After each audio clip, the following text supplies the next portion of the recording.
पाकिस्तान की Balochistan खुलाई पाइबसिंगना police personal अहुम फाजिनख्रे हाइरिबा पाव असिगी मचा खाइबा पाव पाथोक्सरी पाकिस्तान की अकनब इरांग लेरिबा बालूचिस्तान दा अफब मखल की खुलाई पाइबा कांगबु अमना सिक्योरिटी चेक पॉइंट अमदा अटैक चथरखरबा मतुंगदा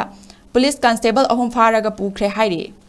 थौदोक असि बालूचिस्तान की तुरबाट पुलिस चेक पॉइंट ता थोखिबनी खुलाई पाइबा कांगबु अदुना पुलिस कांस्टेबल अहुम फादुना पुखिबगा लोइनना पुलिस स्टेशन अदुदगी सब मेचिन गन अमदी नोंगमई मरु कया अमसुंग पुरगा चतखि हाइरि चेक पोस्ट अदुदा अफब मखल की खुलाई पाइबा मियोय निपान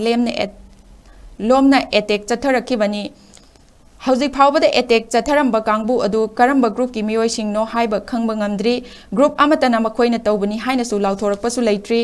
मरक असिदा बालूचिस्तान की कोनुंक्वाता सिटी की सिक्योरिटी फोर्स ना लानमी के कंटेनमेंट एरिया दा नमदुना चंगलखिबा मियोय अमा फागतपा ngamkhre मियोय असि एंट्री चेक पॉइंट लेप तौदना नमदुना चंगसिलखिबनी फारबा मियोय असि इसा खान कौबा मियोय अमनी हाइना खंगबा ngamkhre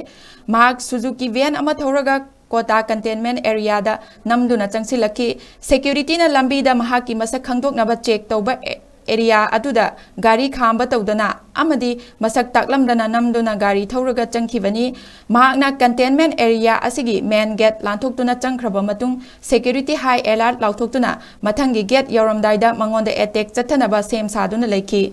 अकनबा सिक्योरिटी की थौरांग अदुदा मखाताना चंगसिनबा ngamdabadagi कंगाउनदुना लैरिङै मियोय असि फगतखिबनी अफगानिस्तान गा लोनबा ngamkhैदा लैरिबा बालूचिस्तान असि पाकिस्तान की ख्वाइदगी चावबा प्रोविंस अमा ओइरि अदुबु प्रोविंस अदुदा तहरीक-इ-तालिबान अमदी इस्लामिक स्टेट ग्रुप कन्ना मथौ तौनदुना लैबना प्रोविंस असि यामना तोइने हिंसा थोकपा मफम अमा ओइरि हाइरिबा हिंसागी थौदोकसिंग असिगी मरक्ता सेपरेट ग्रुप सिंगना लाई खुरुमफम मसिदसिंगदा सुसाइड बॉम्बर थाजिलक्तुना मियोय कया हाटपगी थौदोक हौकिबा चाही अनिसिदा चांगवांगना थोखि।